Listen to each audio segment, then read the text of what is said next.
저희가 대한민국은 사실 70년대까지만 해도 보릿고개라는 말이 있을 정도로 먹고 살기가 상당히 어려웠습니다. 80년대 이상은 모르지만 그 밑으로는 다 어려웠던 시대를 지나왔습니다. 저는 시골에 살았지만은 굶지는 않았지만 가난하게 살았습니다. 그때는 가난하지만은 보통 이렇게 형제 자매들이 6명, 7명은 보통이었어요. 저는 4형제였었는데 먹는 게 귀하니까요. 자기의 몫을 다 나눠줘도 저는 빨리 먹고 끝내버리는데 제 아우는요, 그거 다 먹어요. 조금씩 먹어요. 그러면 뭐 그거 탐나갖고 서로 더 달라 그러고 안 주려고 하면 어떻게 하나 그 음식에 태태하고 침을 뱉어버리는 거예요.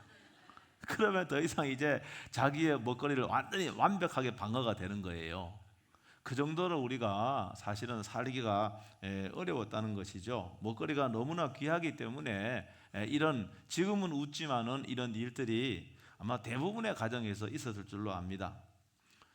그동안 우리 대한민국의 GDP가요 85배가 성장을 했습니다.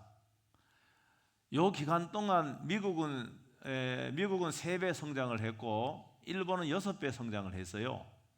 근데 우리 대한민국이 85배 성장했다고 하는 것은 이건 어마어마한 성장입니다. 세계 역사의 이 짧은 기간에 유례를 찾아볼 수가 없을 정도로 어마어마한 성장입니다. 그래서 우리나라가 세계 10대 경제 강국이 되었고요. 지금 우리나라가 선진국입니다. 선진국이 되었습니다. 다른 나라를 여행을 하면 근래요 한국에 오고 싶어요. 왜 그런가 하면 우리나라가요 정말로 살기에 너무나 편리하게 되어 있습니다. 다른 나라에 가면은 뭐 선진국이라 그러지만 뭐 유럽이라 그러지만 지저분하고요. 이건 뭐 그냥 아예 빨리 대한민국 돌아오고 싶을 정도로 우리나라가요 참 편리하고요. 모든 것이 안전하고요. 우리나라가 그렇습니다. 안전합니다.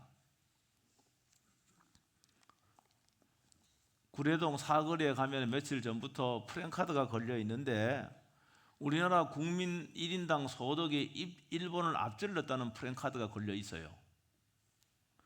그만큼 우리나라가요 물질적으로 굉장히 풍요로워졌다는 거죠. 그런데 이렇게 물질적으로 풍요로우면은 행복한 사람이 더 많아져야 되는데 현실은 그렇지가 않습니다. 모든 조사와 지표를 보면은요 우리나라 사람들은요 행복하지 않아요. 여러분 어떤지 모르겠어요. 여러분 다 아시겠지만은 우리나라는요 세계에서 1위가 많습니다. 불명예스러운 1위가 많아요. 그 중에 하나가 세계에서 자살률이 1위입니다. 여러분 이혼하는 비율도 상당히 많아졌습니다.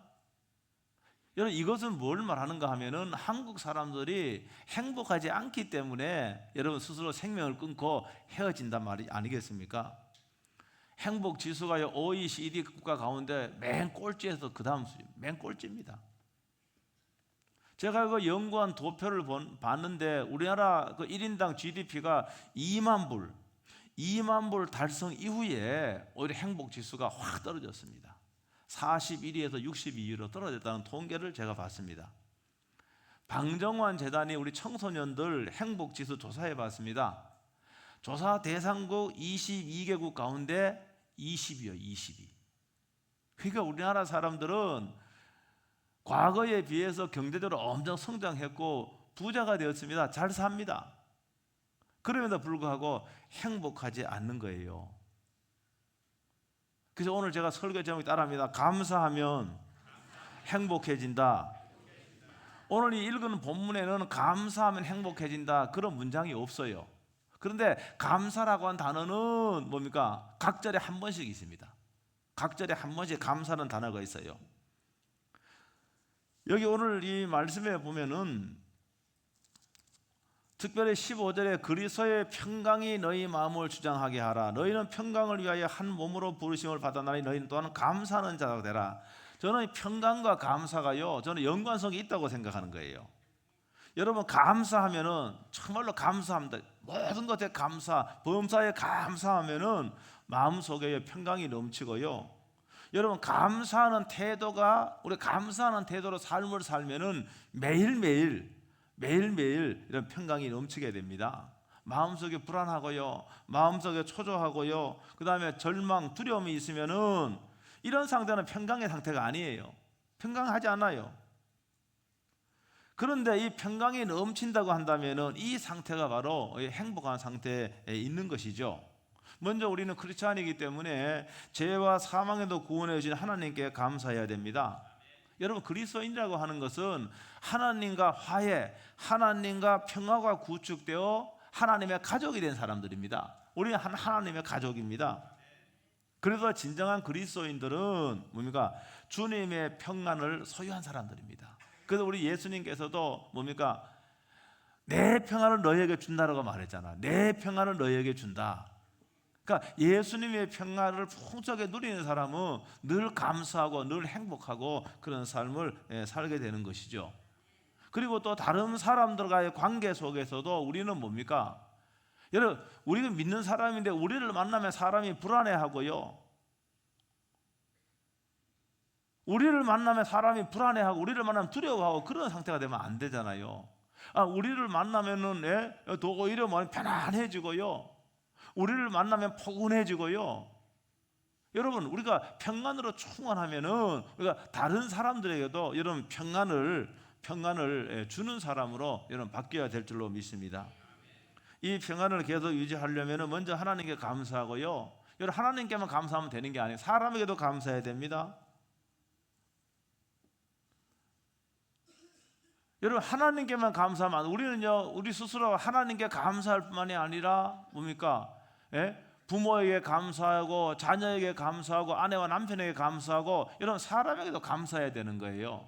여러분, 교회 와서는 목사에게도 감사해야 되는 거예요. 다른 성도에게도 감사해야 되는 거예요.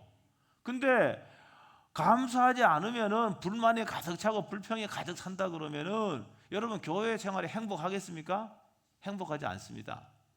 교회 생활 지긋지긋합니다. 여러분, 교회에 와서요, 하나님을 예배할 뿐만이 아니라 여기서 평강을 누리러 왔는데, 여기 기쁨과 감사 회복하기로 왔는데, 여러분, 그런 삶을 살면 이거는 나의 태도에 달려 있다는 거예요.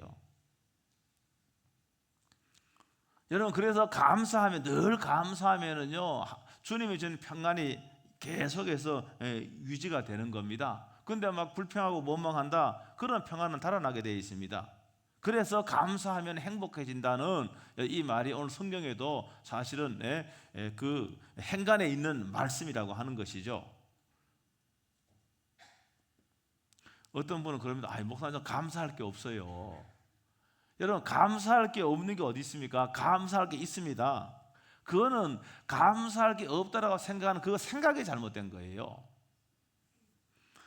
미국의 정신의학자입니다. 제가 이거 몇 번 소개한 것 같은데, 칼 메닝거라는 정신의학자가 있는데, 그는 말하기를 뭐라고 말했는가 하면은 이렇게 말했습니다. 태도는 사실보다 중요하다. 태도는 사실보다 중요하다. 이 말은요, 사실을 어떻게 생각하고 받아들이느냐, 이게 태도거든요.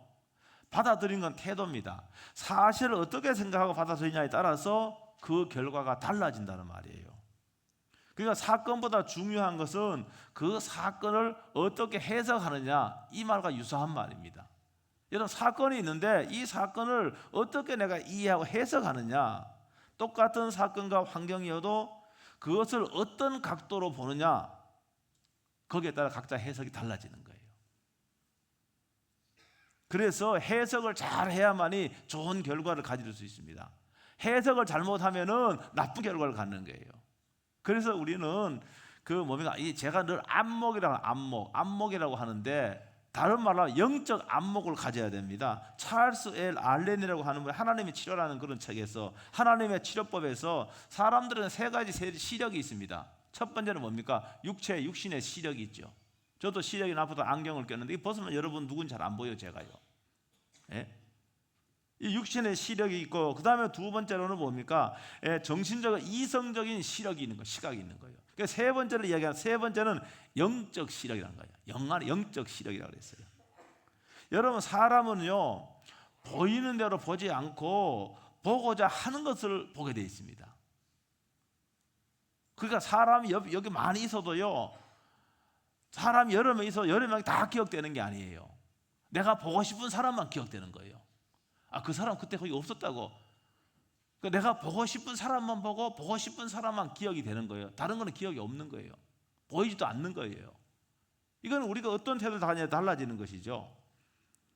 여러분, 그러니까 우리들은 뭡니까? 이 가치관과 어떤 시각에 따라 세상을 보는 거예요. 그래서 이 영적 시력이라고 하는 영안의 영적 시력은 하나님의 시각으로 보는 것이 틀림없습니다. 여러분, 하나님을 믿는다라고 하는 이것까지 포함되면, 하나님을 믿는다라고 하는 것은 하나님께 대한 믿음이 성장하고 자라게 되면은 하나님의 시각으로 사실을 해석하는 거예요. 그러니까 하나님의 시각으로 세상을 보고 여러분 사건을 다 그걸 해석해야 돼요. 이게 믿음에 포함되어 있고 장성한 믿음의 사람일수록 이렇게 되는 겁니다. 하나님을 믿는다고 하는데 말씀의 뿌리가 약해요. 말씀이 없어요. 여러분, 그런 사람은 뭡니까? 말씀이 없기 때문에, 하나님은 곧 말씀이잖아요. 하나님은 지금도 계시의 말씀으로 당신의 의사와 뜻을 우리에게 전달했잖아요. 근데 말씀이 없어. 말씀이 없으면은 교회 주일 한 번 예배 드려도 뭡니까? 말씀이 없기 때문에 하나님의 시각으로 사실을 내가 해석하지 못해요. 그러니까 그냥 세상적인 시각으로 이거 다 사실을 해석하고 이렇게 해버린단 말입니다. 그러니까 교회 다니는 사람이라 할지라도 이 생각이나 삶의 태도는 세상 사람과 별거 다를 거 없는 거예요. 그렇다고 여러분 실망하지 마세요. 그렇다 할지라도 우리가 예수를 믿으면 구원을 받는 거니까, 영원한 생명을 얻는 거니까 너무 실망하지 마시고, 그러니까 우리는 계속해서 뭡니까? 힘쓰고 애써야 되는 것이 하나님의 말씀이, 하나님 말씀이 내 속에도 충만하게 채워졌어요. 그 하나님의 말씀으로, 다른 말로 하면 하나님의 시각으로 사건을 바라보고 그 시각으로 사건을 해석하고, 여러분 이렇게 해야 됩니다. 여러분, 그것이 그리스도인들이 계속해서 성장해 가면은 그렇게 되는 것이죠. 그래서 우리는 하나님의 시각이라고 하는 것은 하나님의 말씀이 가르치는 쪽으로 내가 바라보는 거예요. 내가 뭘 바라보는가? 하나님의 말씀이 가르치고 지시하는 쪽으로 늘 그것을 바라보는 거예요. 하나님의 말씀이 의미하는 말을 내가 뭡니까? 받아들이는 겁니다. 이게 하나님의 시각을 갖는 거예요. 하나님의 말씀은 진리이기 때문에요, 여러분, 이거 영원불변합니다. 여러분, 세상의 과학 같은 것도, 과학도요, 뭐 과학적인 가설이나 과학도요, 이 잘못되었다, 오류가 있었다, 이렇게 수정하는 경우가 많이 있습니다. 여러분, 그러나 하나님의 말씀은요 그렇지 않습니다. 이거 영구불변합니다. 진리입니다. 완전 무결하기 때문에 그렇습니다. 그러므로 모든 사실에 우리가 영적 태도를 가지면은요 감사하게 됩니다. 왜 그런가? 하나님의 말씀이 범사에 감사라고 했잖아요. 여러분, 오늘도 우리가 찬양을 했지만은요, 내가 원하지 않는 일을 할지라도 거기에요 하나님의 뜻이 다 있습니다. 없는 게 없어요. 하나님의 뜻이 있습니다. 내가 하나님의 시각으로 그걸 이해하고 그걸 해석하고 그 다음에 그걸 받아들이게 되면은요 좋은 결과가 맺을 줄로 믿습니다. 여러분, 공자는 예수님 모르는 사람입니다. 공자가 무슨 예수님 알았겠습니까? 여러분, 그런데요 공자가 예수님 몰랐지만은 유교는 뭐 예수님과 관계 없지 않습니까? 도덕인데. 여러분, 그러나 삶의 태도를 보면은요, 오늘 이 감사에 대한 어떤, 아니면은 사실을 어떤 시각으로 보느냐, 그런 측면에서 보면은 이 하나님 말씀과 닿는 측면이 있어요. 그 공자 제자 가운데 자천이라고 하는 그런 제자는요 참 훌륭한 제자였습니다. 어느 날 공자가요 하급 관리로 일하고 있는 조카 공묘에게 물어봐서, 하급 관리 조카에게 물어본 겁니다. 자네는 이 자리에서 일을 하면서 얻은 것은 무엇이고 잃은 것은 무엇인가, 이렇게 물어봤습니다. 그러더니 조카 공묘이 말하기를 얻은 것은 하나도 없고 잃은 것만 3가지 잃었습니다 라고 이야기하는 거예요. 그게 뭔가? 첫째는 일이 많아도 공부를 못했다는 거예요. 일이 너무 많아갖고 학문을 잘 못했다는 겁니다. 둘째는 도수가 너무 적어서, 하급 관리가 직거래만 하는 월급이니까 그래서 친척들에게 이거 대접을 못했다는 거예요. 세 번째는 뭔가 하면 공무가 너무 많고 다급해서 친구와 사이가 멀어졌다는 거예요. 여러분, 그런데 똑같은 벼슬을 하고 있는 자천이라고 하는 제자에게 똑같이 질문해 봤습니다. 근데 자천은 이렇게 이야기하는 거예요. 저는 잃은 것이 하나도 없고 얻은 것만 3가지입니다. 이렇게 이야기하는 거예요. 그럼 자네가 얻은 게 뭔가 이렇게 물어봤더니, 첫째는 내가 지금까지 책 속에 앞서만 학문을 했는데 지금의 벼슬을 하고 보니까 이 배운 것을 실제 삶 속에 적용을 해 보니까 내가 배운 학문이 더 확실해졌다. 첫째는 그거예요. 둘째는 내가 쥐꼬리만한 월급이지만은 아주 보수를 아껴서 친척을 대접했더니 더 친숙해졌다는 거예요. 생각 한번 해보세요. 제가 저희 하급 공무원이기 때문에 쥐꼬리만한 월급인데 그걸 아껴서 우리를 대접하니까 감동을 받지 않겠습니까? 그러니까 관계가 더 깊어졌다는 거예요. 셋째는 뭔가 하면은 공무가 많지만은 공무 시간을 공무 후에 시간을 쪼개서 친구들과 교제를 하니까 우정이 더 돈독해졌다는 겁니다. 여러분 한번 보세요. 이 둘은 똑같은 위치에 있는 거예요. 똑같은 일을 하고 있는 거예요. 그런데 판이하게 다른 삶을 사는 거예요.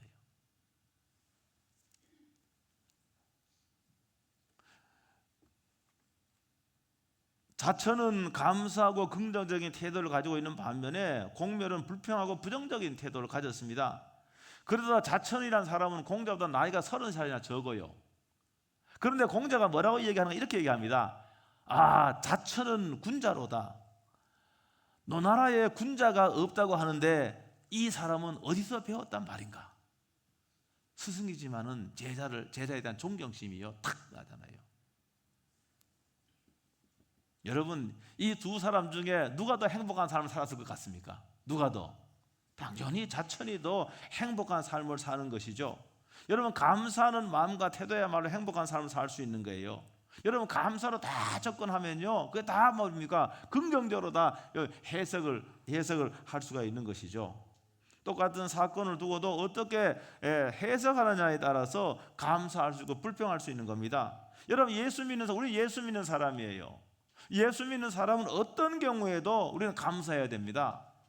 범사에 감사하라고 말씀해 데살로니가전서 5장 18절에 말씀하고 있잖아요. 어떤 경우에도 이게 그러니까 내가 원하지 않은 상황이라도 하나님의 뜻이 있을 거라고 믿어야 됩니다. 여러분, 선하신 하나님을 신뢰해야 됩니다.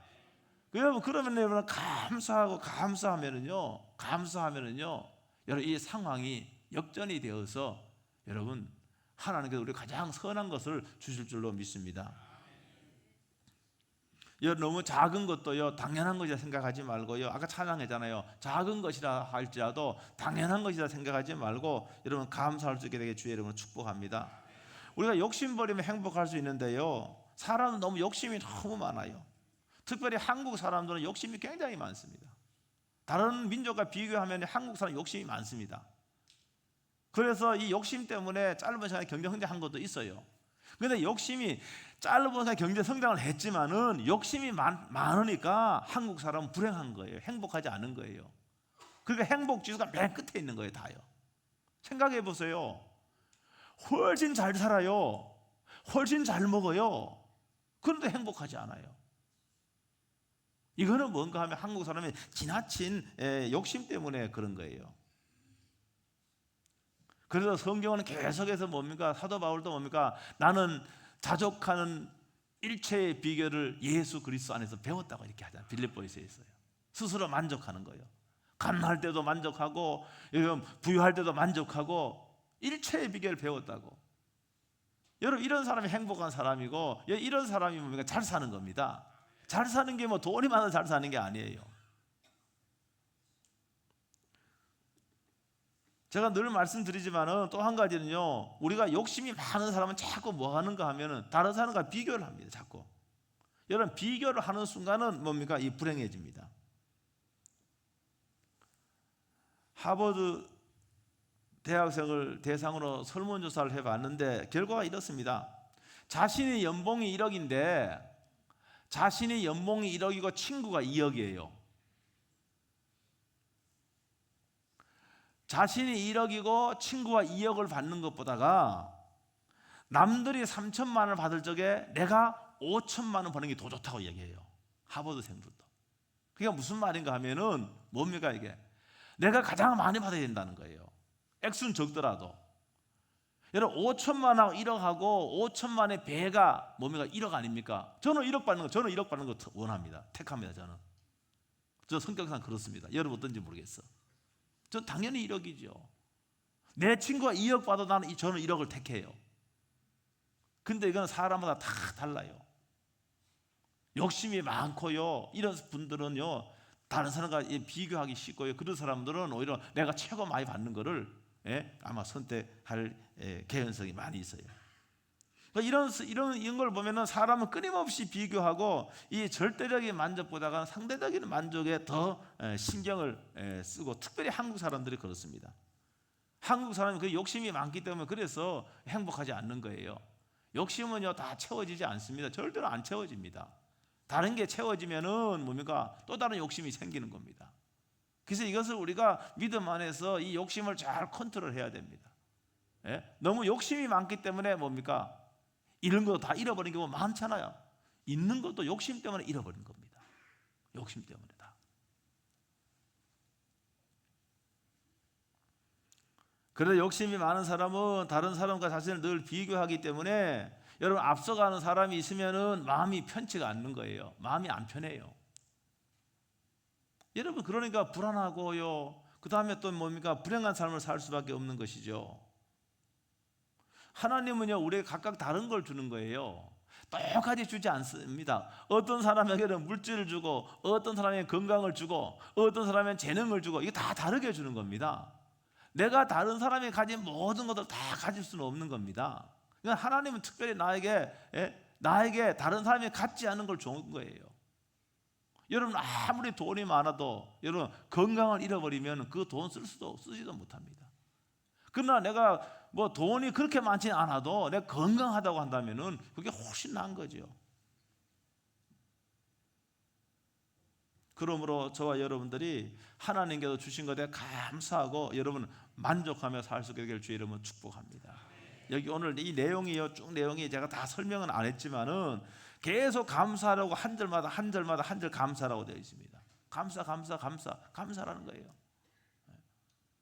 감사하면은 뭐면 감사하면은 행복해진다. 제가 감사의 재발견이라는 책을 다시 한번 읽어봤어요. 제가 감사의 재발견이라는 책을 다시 한번 제가 읽어봤는데, 이 뇌과학자들이 감사하면 어떤 현상이 일어나는지를 여러 심층적으로 조사하고 연구하고, 그 사람은 이제 사람들 대상으로 다 이게 사회과학적인 방법으로 다 연구하는 사람 아닙니까? 근데 그 책에 보면 뭐라고 되어 있는가? 이렇게 되어 있습니다. 감사하면은 기분이 좋아진다. 감사하면은 관계가 좋아진다. 아까 제가 그랬죠.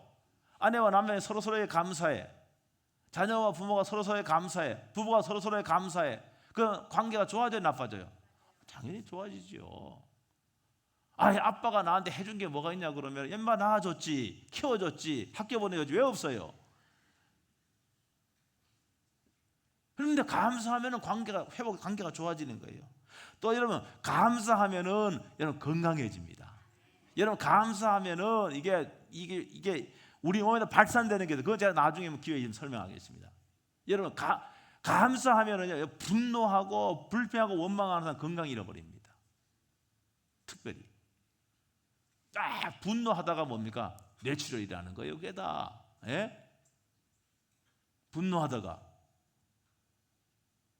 감사하면은요 그런 일 일어나지도 않아요. 그래서 감사하면은 건강해진다.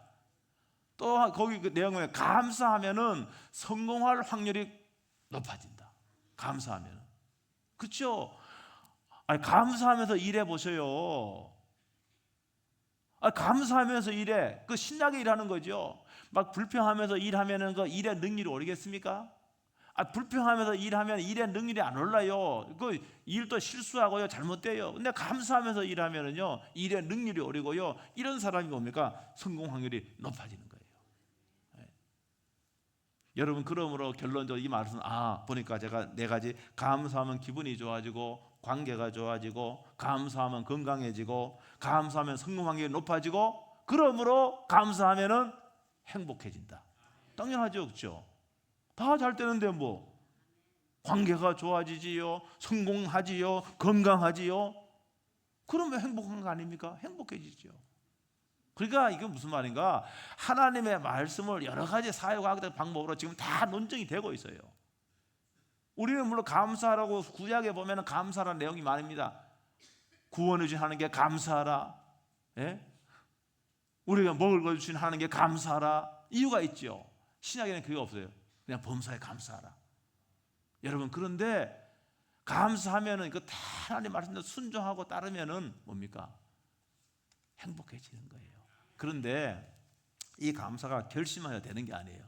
내가 오늘부터 감사해야 되지. 이거 되는 게 아닙니다. 그게. 따르면 감사는 연습해야 된다. 감사 연습해야 돼요.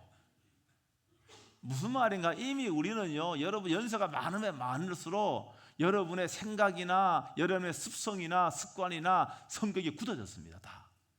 이 굳어진 거, 습관화된 거 고치기 상당히 어렵습니다. 어린아이들은 쉬워요. 그러니까 감사를 연습해야 돼. 그래서 어떤 분은 늘 감사 일기를 쓰는 사람도 의외로 많습니다. 감사 일기를 쓰는 거예요. 감사 일기를 쓰는 거예요. 감사거리를 찾는 거예요. 이러다 보면은 뭐면 감사가 뭡니까? 내한테 습관화가 되는 거예요. 그러면 행복해진다는 거예요.